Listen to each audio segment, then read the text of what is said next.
the metaphor that gets used is if you think about an orchestra, lots of different instruments playing different notes at different times in a different rhythm, and it produces music. It produces the harmony of the music. And actually, that's how society needs to work. We need to make space for all of this diversity to come together to produce music. But of course, it only does that if we're all playing the same piece.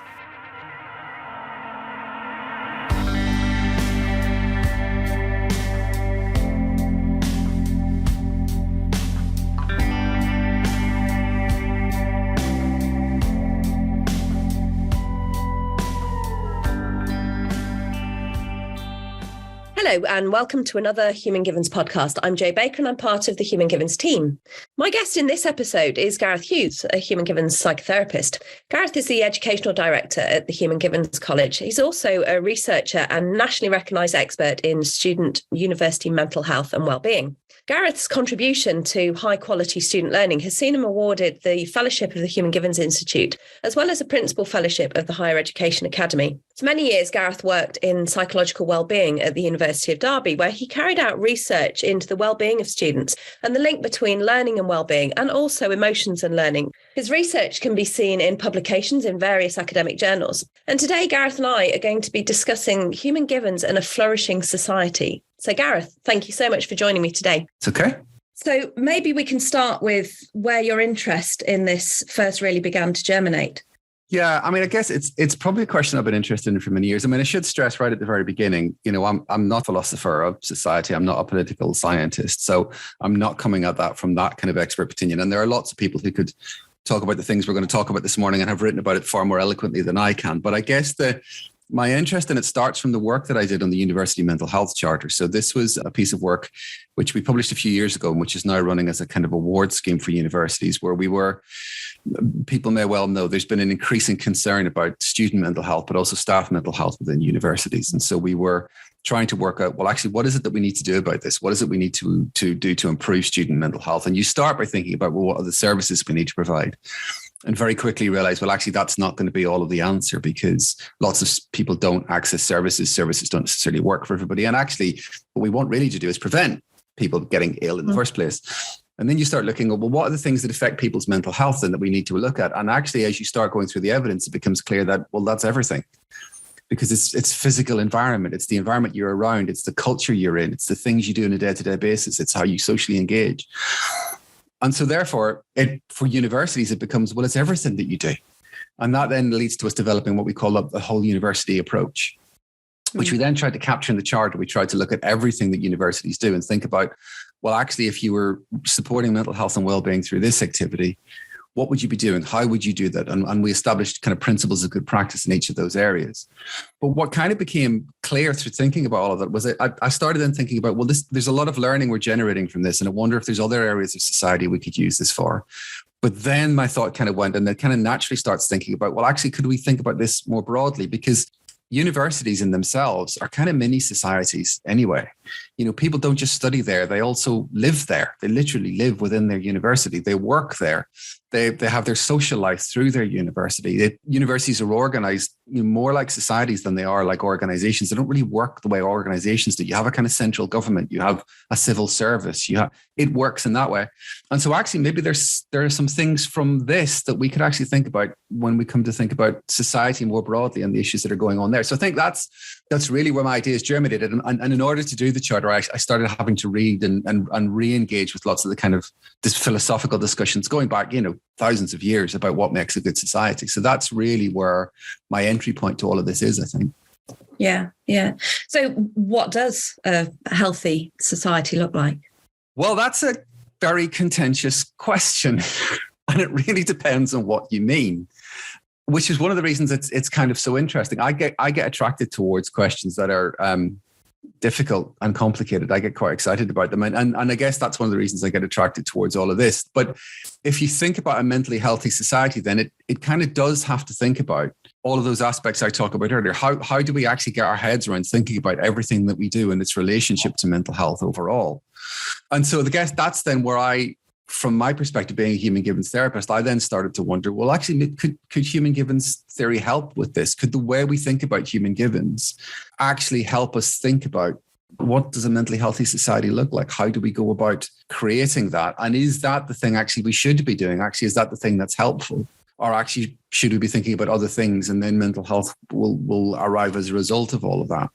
Because I think most of us at the moment would acknowledge that even pre-pandemic in the West, there were some worrying trends that were coming up. We were seeing rising levels of mental illness. We're seeing, even aside from mental illness, just rising levels of unhappiness generally, more political conflict, more anger, more of people not being able to see each other's point of view. And lots of then politics being done in kind of abstracts and nominalizations, where we then end up not even talking about the same things, and we can't even agree what we're talking about in many cases. And that's not a helpful place to be. I grew up in Northern Ireland during the Troubles, and I know only too well that when you end up with a society that can't agree and can't speak about the same things, you end up in a very, very bad place, and you can end up there very quickly. The Troubles went from not existing to being full blown in about 6 months. Society collapsed very quickly, and it does collapse very quickly when those things go. So actually, it's not a good place to be when you can't agree what your story is. So, I mean, it does really feel as if there's been such a decline in the cohesiveness of community in general, and lots of different pockets doing lots of different things. And actually, maybe if they really sat down and understood, there might be some shared ideas there, but they're all coming at it from different priorities, I guess. Yeah, I think that's right. And I think that for me, the bit of this that's really important, and again, this is one of the insights that we can take from Human Givens, but I guess also from the fact that I come from a very storytelling-based culture, is the importance of story in this. Because we know as individuals that our stories are incredibly important to us. And people like Lisa Feldman Barrett have written about the fact that the idea that actually the stories we absorb as children shape how we think about the world, but even shape us at a very almost neurological level. Like they create the connections in our own brains and the shape of our minds, really. So they're important to us as individuals, but they're really important to us as societies as well, and as communities, because there is a theory that the reason that religion appears to have appeared across the world at the same time is because it had such a useful social function in creating a story that bounded. We didn't have to sit around the campfire at night going, well, what is this right or is it wrong? What should we do about it? Because religion gave us an answer. We believe this, therefore this is the right way to behave. Therefore, if someone's doing this and it's not the right way to behave, we need to act. It just simplified and made everything easier. And so we need those stories to give us that sense of social cohesion, as you were saying about. We have to have a way of holding together, and we need a kind of shared story. Because if we can't agree who we are and where we're going and what is right and what is wrong, then we are in trouble as a society. And again, if you think about, one of the things that tells me that this is happening, if you look about the arguments about history that have started happening over the last few years, whether empire was a good or bad thing, or whether the National Trust should talk about the fact that many of its properties were built on the profits from slavery, or, all of this kind of stuff about whether, people are reacting very angrily to that idea. When you start having those arguments about your past, it tells you that we don't agree on what our story is for now, and we're worried about what our story is going to be in the future. So we're really arguing about our future when we have those arguments about our history.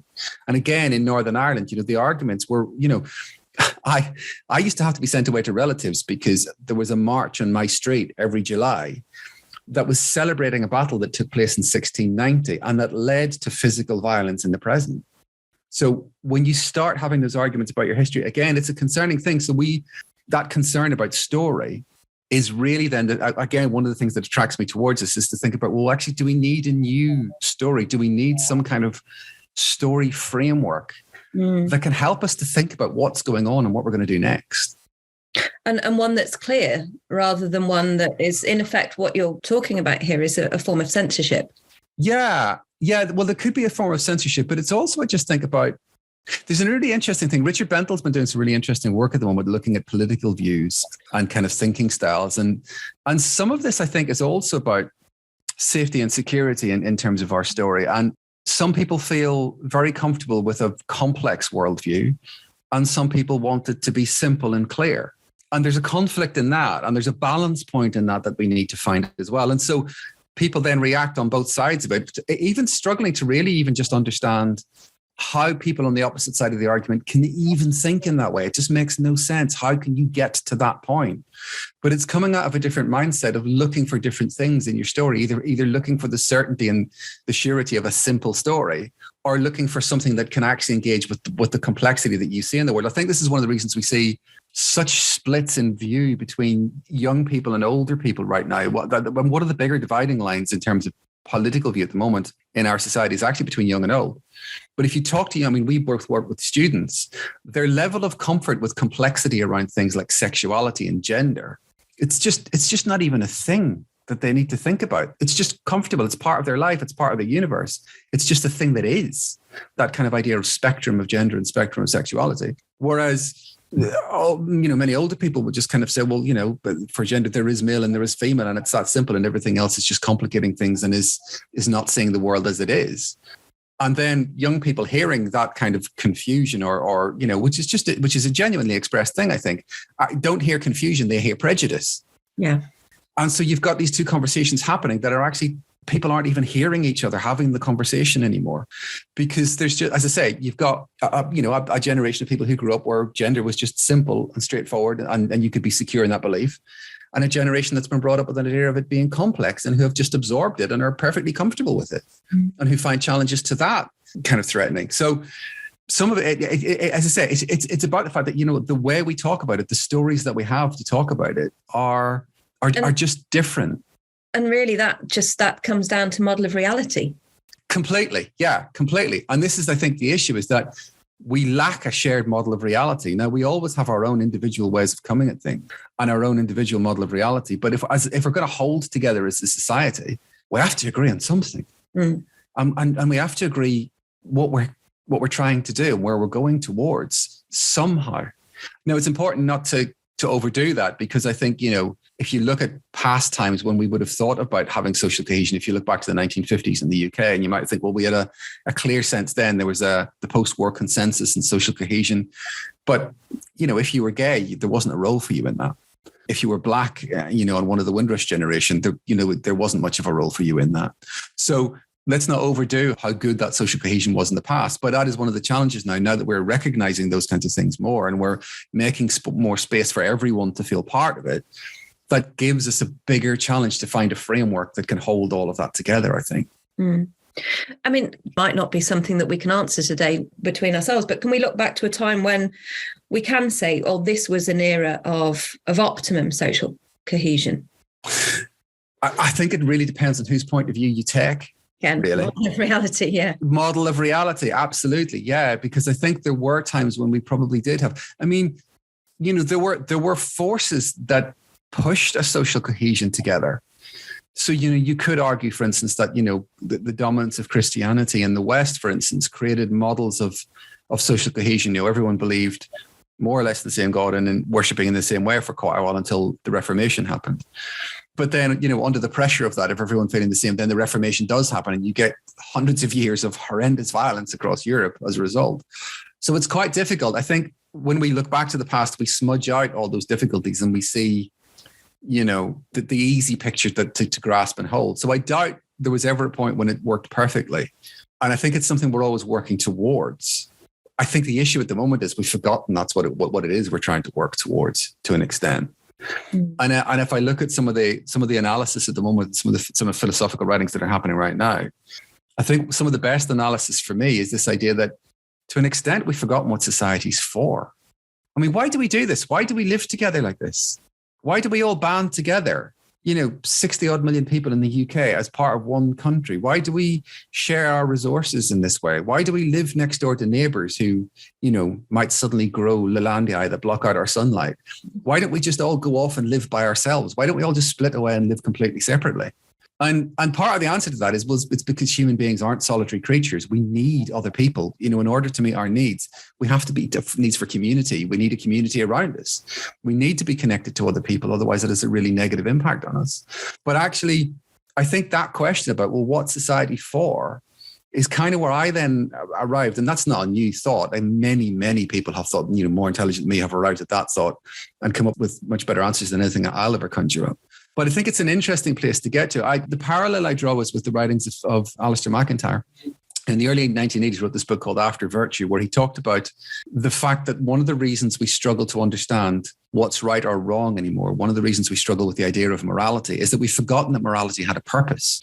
And he talked about the fact that in the writings of the ancient Greeks, and actually you can see it in other writings around the same time. So you can see it in kind of philosophical writings from China, for instance. There's this idea that morality kind of is a 3-stage thing. So we come into the world half formed as human beings. So we have some things already laid down, but we have to develop. So the second stage is we then have to grow and to develop. And what we grow and develop to do is to live virtuous lives. So we grow and we develop so that we can be virtuous. And by being virtuous and by learning to take pleasure in acting in a virtuous way, we then will also have well-being. And that, having a society full of people who are trying to act virtuously, will then create a society which is good for the well-being of everyone. And that's what morality then is for. Morality is to achieve that. What then happens is Christianity comes along and that third bit gets replaced. So we're growing and developing in order to please God. So we're going to live in this way in order to please God. And then as Christianity starts to wane and starts to lose its influence, for a while we're left with the kind of narrative that Christianity gave us, but it gradually fades. And so we end up with kind of moral relativism and this idea that, well, morality is just about what the things that you like. So if you hear a story and it makes you feel good, it was morally good. And if you hear a story and if it makes you feel bad, then it was morally bad. Because actually there's nothing to hold it down. And that's because we've forgotten the purpose of what it's for. And I think there's a similar thing that's kind of happened in regards to society. We've stopped really talking about what society's for and why we all band together and why we do this thing. And so we end up not talking about the actual thing we need to be.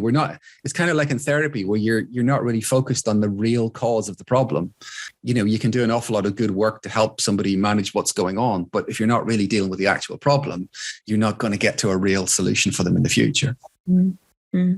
So if I think about what you're saying, then we've moved from a place of virtue, which I guess is, and correct me if I'm wrong, the balance between our desires and our needs and reaching a positive result for the good of the wider community. Yeah. So we've moved from that with the different layers that have been added and diluted over the years to a place that is perhaps much more self-centered and self-serving. Yeah, I think that's right. And I think it's happened in a way because of trying to answer that question. For me, the best answer is, going back to exactly what you were just talking about, which is Aristotle's argument that societies exist to promote and maintain the well-being of their citizens so that they can flourish. I mean, he talked about eudaimonia, which means being in your good demons, which is a phrase I really like, actually. But we translate that mainly as flourishing these days. So that if a society is promoting the well-being of its citizens, they'll be flourishing. And actually, that's why societies exist. They exist in order to do that. And I think what happened was, in trying to come to an answer to that question, things kind of developed over the last few hundred years, and particularly through the 20th century, to a point where we thought we had an answer to that. And the answer was about individual freedom, which was incredibly important coming out of the idea of the Renaissance and the Reformation, this idea of individual liberty, and particularly liberty of choice. That then was provided through market economics, that we would have a meritocracy that would then allow people to grow and develop, to achieve their level of ambition so that they could then have the money and the resources they need to acquire the things they wanted. So the liberty of their choice through market economics, they would make rational choices because human beings were seen as making rational choices, using the finances at their resources to buy the things that they wanted, which would then lead to them being happy and having good well-being. And this then is what society kind of got structured around. And then the economy then became kind of the focal point. And this happened on the left and the right. This wasn't it can't be attributed to either political side, because Marx on the one hand said the workers taking control of the means of production would mean that they were in control of the economy and their destiny. On the other side, you had people like Hayek saying that actually the free market was the way that you protected individual freedom and prevented slavery and serfdom. So then the economy became the main role of government. When new governments come in, it becomes, the key role is to promote growth, because it's through growth that we'll be able to promote individual wealth. People will then be able to access the market and buy the things that they want. And that then will lead to everyone's well-being going up. But we kind of forgot in the background that original question still sat there. And that actually then this just became our reality. And actually this is just one of the ways in which people think about how you meet your well-being. This is what's called desire-based theory of well-being, which is that our well-being arises from being able to meet our own desires. If you want something and you get it, then you're happy. The problem, of course, is a lot of the scientific research is pointing out that actually that just doesn't work in terms of well-being. Buying things doesn't really make you happy. It doesn't really increase your well-being. If you don't have enough money, more money absolutely increases your well-being. But once you reach a stage where you're not having to worry about feeding yourself or keeping a roof over your head or what happens if I lose my job, once you get to a point where you're comfortable enough to not have to worry about disaster hitting you, then actually increasingly extra money and extra stuff has a less and less of a positive impact on your well-being. So actually that's not going to do it. And particularly in a society, I mean, at the moment we have a cost of living crisis and lots of people are struggling, but hopefully we'll go over this and come back to where we were not very long ago, where in the main we were an affluent society. We can argue about how well distributed that affluence was, but as a society overall, we were an affluent society. But still higher levels of depression, higher levels of unhappiness, because this wasn't really working anyway. So we have to then kind of look around and think, well, what are these? Now in philosophy, there's kind of 4 ways of thinking about well-being. Desire-based is one of them. Utilitarian is the other one. That gets most of the attention. And this is the idea that well-being comes from getting more pleasure and less pain. And Jeremy Bentham, who originally had come up with this idea, he said any pleasure would do it. He, like a game of pushpin is as valuable as the pleasure you might take from poetry. John Stuart Mill after him said, well, no, there's 2 different types of pleasure. There's pleasure that's meaningful. And then there's pleasure that's just coming from those kind of things like, gambling or games and things like that. More recently, other utilitarians like Paul Dolan have added purpose to this. And they've said, well, actually, well-being arises from getting pleasure and purpose in your life. But that's that kind of view that, it's those 1 or 2 specific things. And then beyond that, you've got 2 other things, the areas that I think are quite interesting. One is this idea of list-based ideas of well-being, which is that well-being arises from meeting a specific list of stuff. And there are different lists. People will know Maslow's hierarchy of needs, but you can see them in positive psychology, for instance, has that list of PERMA. So you can see lots of different lists. And of course, we do have a list. Absolutely. Human Givens. Yeah. The challenges with that is, well, how can you justify that specific list? And is there a hierarchy? So, is one of those things on the list more important than others, for example? If we get it wasn't Maslow, that set out the hierarchy. He set out his list and then somebody else manipulated it into a hierarchy. Yeah, it was done in a business journal, funnily enough. Someone trying to explain Maslow's ideas through a business journal created the pyramid that we all know today. Maslow really did not like the pyramid. So if you're using the pyramid to explain Maslow's hierarchy of needs to people, you're not using Maslow's work. And actually, he himself really questioned whether there was actually a hierarchy. He was very dubious about that idea. So, but again, it just shows that whenever you're putting out any kind of list together, you've got to have some really solid answers to why that list and why and how it's organized. And then the last one is that this idea of what's called perfectionist ideas, which is that we reach well-being when we're at our most perfectly human. When we do the thing which is where we're most human. And I guess Artists in Human Givens kind of ties those last 2 things together, that it's kind of list-based and it's put together because our model of needs, if you look at the evidence, when people get those needs met, then they are able to flourish, so that they're able to reach that kind of top level stage of flourishing because those needs are being met.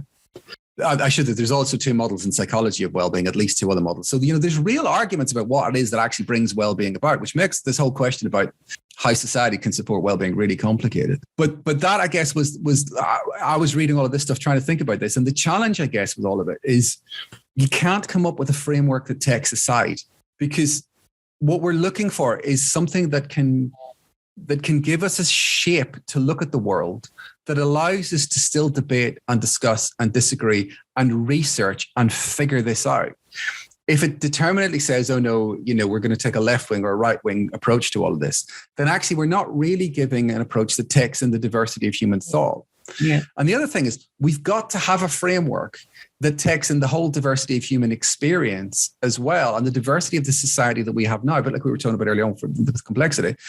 Again, I think Lisa Feldman Barrett, she talks about, having to take a Darwinian approach to population level thinking. And what that means is when you think about what would people do in X circumstance, you can't just come up with one answer, because people will do 100 different things in response to one stimulus, because that's who we are. And it's a real strength of the species, because it means that the species is adaptable. It means that if a disaster struck tomorrow, if a meteor struck the earth tomorrow, like it did for the dinosaurs, if we had only one way of responding to that, as a species, we would be very vulnerable, because if that one way didn't work, we'd be wiped out.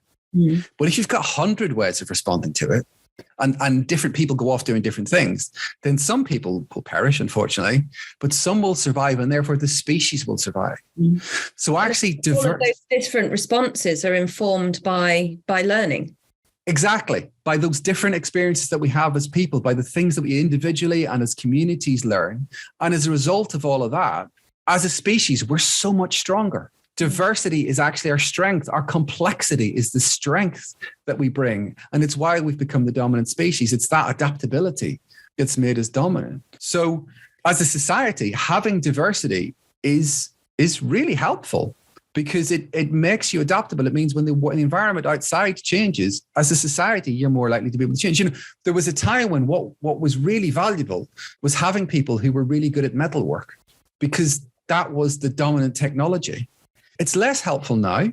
Now it's really helpful if you've got lots of good people who are good at developing software. But back when metalwork was the dominant thing, having a software engineer wasn't particularly useful because we didn't have computers and we didn't have software. So actually having a diversity so that actually as different things arise and fall, you can respond to all of that is really helpful. But of course, it creates a challenge, because how do you make that cohesive?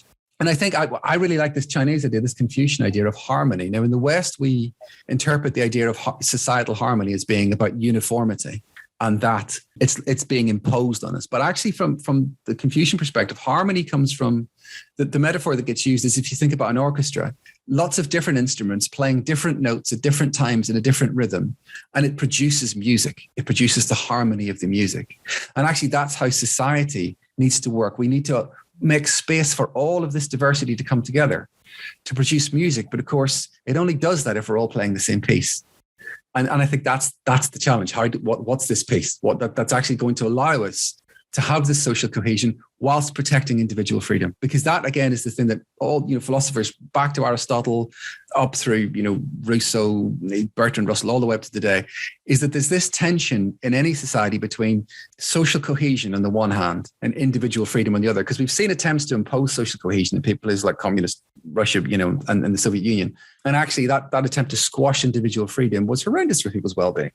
But equally, we've seen with this experiment in the West that actually abandoning social cohesion completely to push for individual freedom actually results in this kind of fragmentation. And, you just look at even before the pandemic, loneliness was dramatically on the rise in the West. So actually, we've got to figure out a way of how do we pull it all together? What's the framework which allows us to find the balance point between social cohesion and individual freedom if we're really going to create a society that supports the well-being of everyone? So working together as the collective good of society being the goal. Yeah, absolutely. That question of what is the common good, I think is a really important part of this. Yeah, absolutely. So how do we do that? Well, this then is where I think Human Givens can offer us something. Because if we think about where, as I say, Human Givens sits as a kind of list-based, perfectionist, teleological idea that can think about if human beings can get their needs met in a healthy balance, then actually they can flourish. So can we do that within our society? And it's interesting, I'm seeing more and more in the social sciences, more and more in the research, people starting to talk about the idea of needs. So that idea of needs is becoming more and more accepted overall. But I say, as well as thinking about in communities, individuals, we need to think about how do we support community as well? Because actually, if you think about it, can you think about the last time any government did anything deliberately to strengthen community? It's really hard to think about it, because we've thought about the economy so much. Everything became about individuals and became about the economy. Even schooling, even education comes down to we're preparing people to find a role in the economy and to meet the needs of the economy. Everything is then kind of seen through that individual economic lens.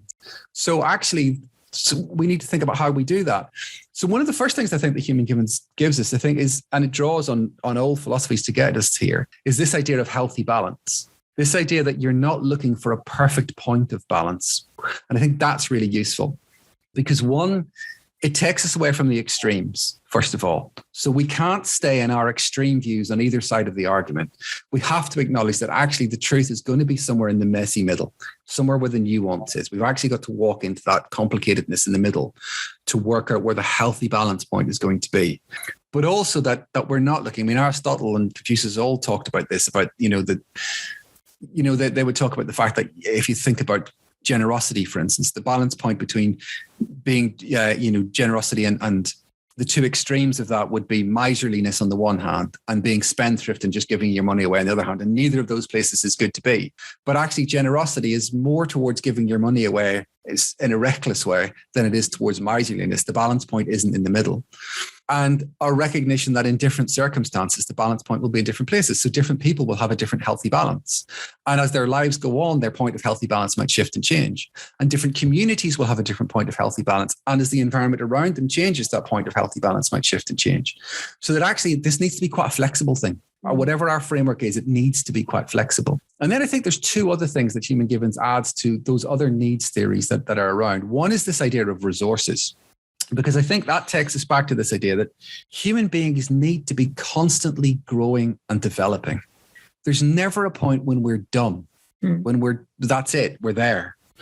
We always have to be growing. And if you think about the work of someone like Tal Ben-Sahar, who talks about that fact that achieving things and getting things actually doesn't make you happy. You can work towards something for 10 years thinking it's going to make you happy, and then you get it.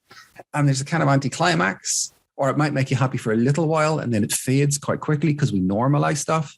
And that actually well-being and happiness really derives from the pleasure we take in working towards things that give us purpose. So we've got to be constantly growing and developing. And that really means we've got to be constantly learning how to use our innate resources and developing our life resources. So all those things that we're born with, learning how to use our imagination in a healthy, positive way, learning how to step back into our observing self so that we can really see the circumstance that we're looking at with all of the reality that's in there and all the messiness that's in there.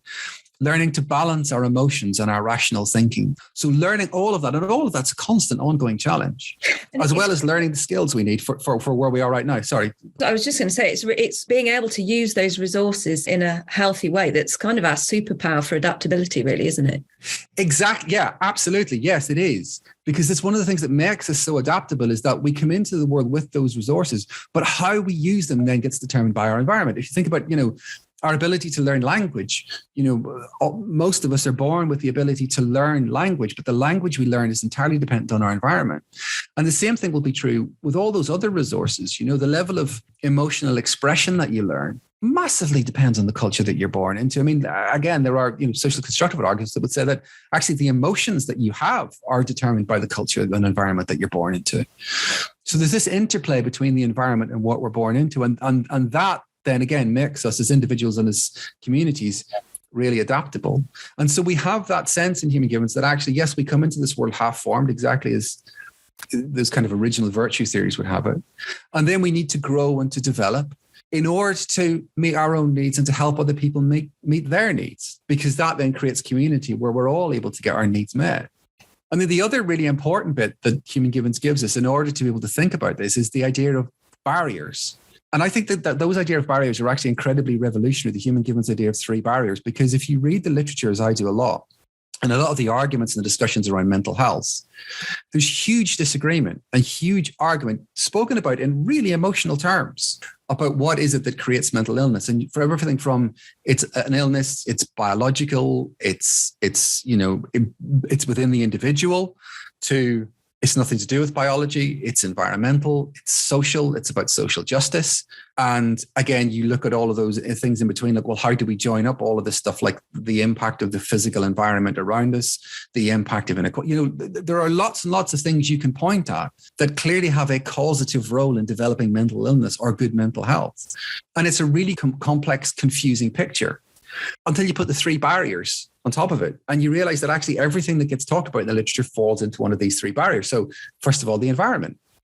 The environment can be a place where we get our needs met, and it can be incredibly nourishing, or it can be toxic, and it can create problems and barriers to us being able to meet our needs. So that can come down to physical things. So there's really interesting paper published recently identifying that the quality of housing that people live in has an impact on mental illness. It's not a surprise, but really solid research demonstrating that the quality of what you live in, we see the impact of the natural world.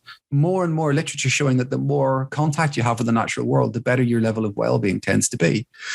From a societal point of view, there's then a whole series of interesting and difficult questions for us to think about, because it's quite clear that inequality, we used to think about this idea that actually it didn't matter what the level of inequality was, as long as the people at the lower end had what they needed.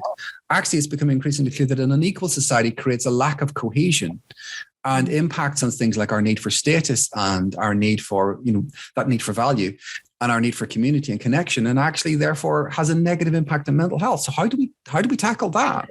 A huge lack of shared model of reality as well. Completely, because at different ends of that inequality scale, people just see the world completely differently. And what justice is seems completely different from different ends of that world. You think about physical environment, you think about the fact that, it's quite clear that pollution has an impact on mental health. That's an interesting challenge for us to think about. How do we have social cohesion without forcing it, without forcing people into roles that they don't want or they don't feel comfortable with? How do you have social cohesion whilst leaving space for people to still be free and express themselves and express their difference? Those are challenging questions. And I'm not necessarily going to try and answer them all today, but actually having this framework helps us to kind of position those. Second thing then, the second barrier that we identify then being potential harm. So harm to those kind of internal guidance systems. So the first question being, well, how do we reduce the number of people who experience that? How do we reduce the number of people who experience trauma in their lives or that kind of conditioning, which results in them having behaviors and ways of engaging with other people that actually get in the way of them being able to meet their own needs? And then on the other end of that, how do we support those people who need help when they need it? It's a really interesting thing when you read about anthropologists looking at prehistory, and when they identify civilization, when they believe civilization has, they can look back at fossil records and go, civilization arrived. The thing that they highlight is finding broken bones that have healed, because that means somebody was injured and somebody else looked after them. And that's the mark of civilization. How we look after each other when we need support is what identifies, how civilized we are. So how do we do that? And then finally, that question about growth and development. How do we ensure people have the skills and continue to keep developing skills over the course of their life and insight and knowledge and understanding, so that they as individuals and as communities are able to then use their resources to meet their needs? And again, there's a whole question about balance. I mean, this then thinks about, when you think about what do we do with our education system, if you shift it away from thinking about how do we arrange our education system to get what the economy needs, towards how do we arrange our education system to ensure that people have the skills, understanding, knowledge, and ability to work as individuals and as communities to use their resources to meet their needs in balance, that's a completely different question. Absolutely. And we've moved so far away in education of focusing on the skills and the resources of the individual, and towards pushing them into things where they feel that pretty much all of their needs are compromised in that, their need for, status. So I guess it's, it's kind of like the Einstein quote, isn't it? That, if you judge a fish by its ability to climb a tree, and all that. Yeah, absolutely. You're going to feel like a failure, aren't you? Absolutely. Yeah, completely. And so much of our education system, certainly in this country, is now very focused on, passing the end of school exams. Yeah. There's no inculcating the love of learning. There's no building skills for lifelong learning. And that's not the fault of teachers, by the way. Teachers, one of the reasons we get so much burnout in the teaching profession is teachers themselves don't like this.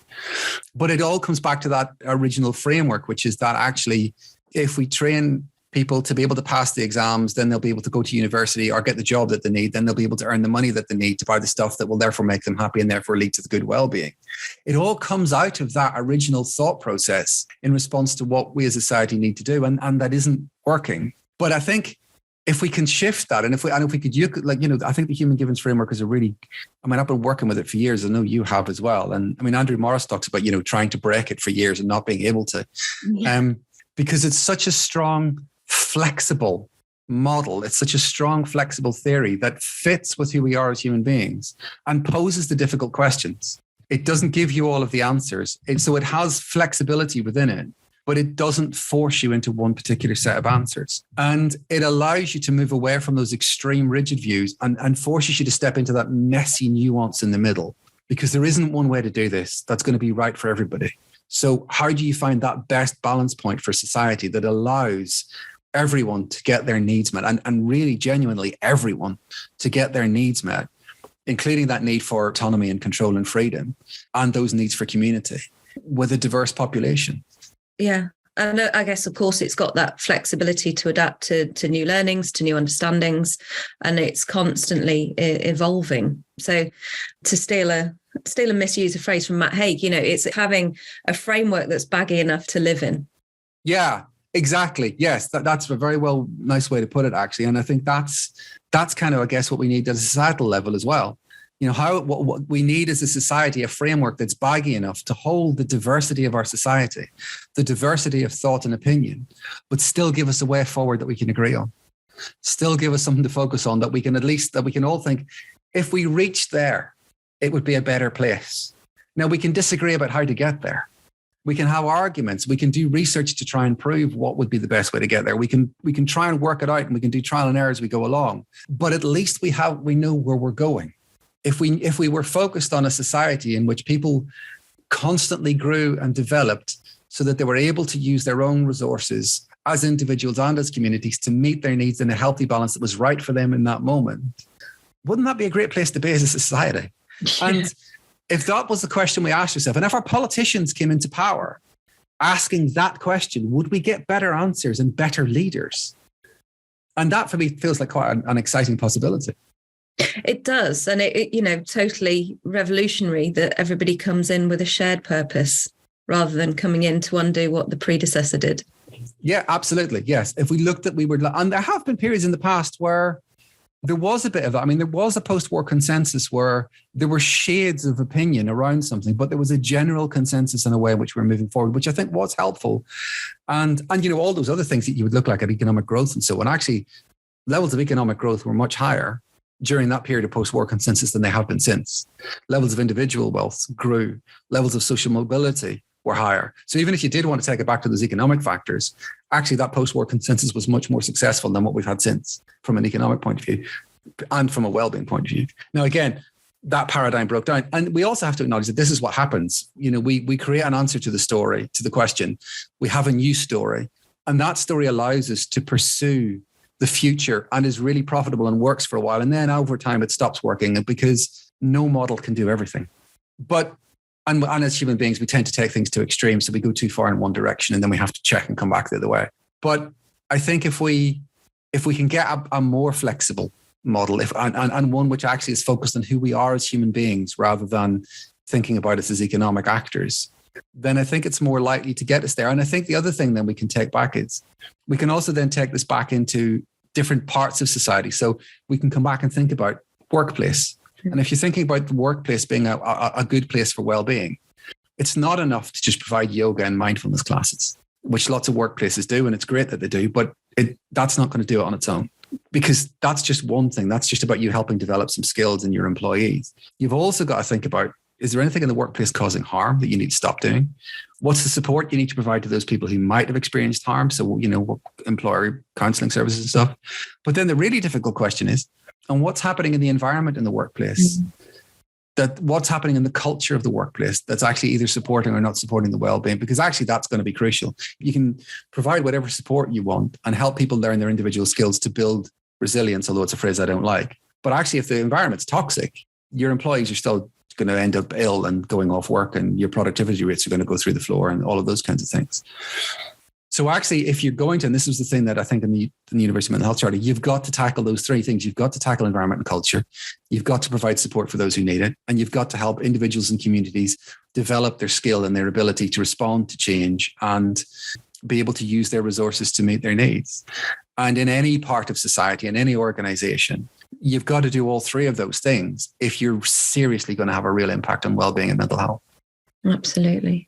There was a really interesting article last week, actually, about mental health crisis. Is it actually an environment crisis? Yeah. And I think there's a really strong argument for that, because if we can't get our needs met in the environment, we will become mentally ill. That's we go into distress. All living things, this is one of the foundational idea of human givens, all living things, when they cannot get their needs met, go into distress. Just think the plant behind me, when I forget to water it, it goes into distress, because that's just what happens with living things. So if we're in environments where we can't get our needs met, we go into distress. It's a fairly simple, straightforward idea, but it's incredibly powerful and incredibly deep. And actually, if we made that the center of our focus, it might help us create societies where we were all a bit more happier. And interestingly, those societies that do seem to do this a bit more, where they are more balanced and where people are able to get their need for community met and feel they can trust their neighbors more and, are just more generally able to get their needs met. They are generally happier societies. They have lower levels of mental illness. They have lower levels of conflict, higher levels of well-being. And so, there are some very clear pointers towards the idea that actually doing this would be a useful thing for us. But, adding the human givens model to it might bring some clarity that we didn't have before. Fantastic. Thank you so much. We're nearly out of time and I'm loath to say that, but is there anything else that you wanted to add? No, I don't think so. I think that covers it. I mean, this is just a sketch. And as I say, there are many people who have written better and spoken better about all of this. And so if people are interested, please do go and read those other people. This is just, I think, throwing out thoughts sometimes and ideas can just be useful for discussion and ideas. And hopefully that might lead some people to go and reading a little bit more, go and read Aristotle, go and read some of those other philosophers who have written about it, go and read Michael Sandel, people like that, because you will learn a lot from it and it will enrich your understanding of the world. Gareth, thank you so much for sharing your musings and insights. And I've thoroughly enjoyed it, as always, and it's given me much food for thought, as I'm sure it has for our listeners too.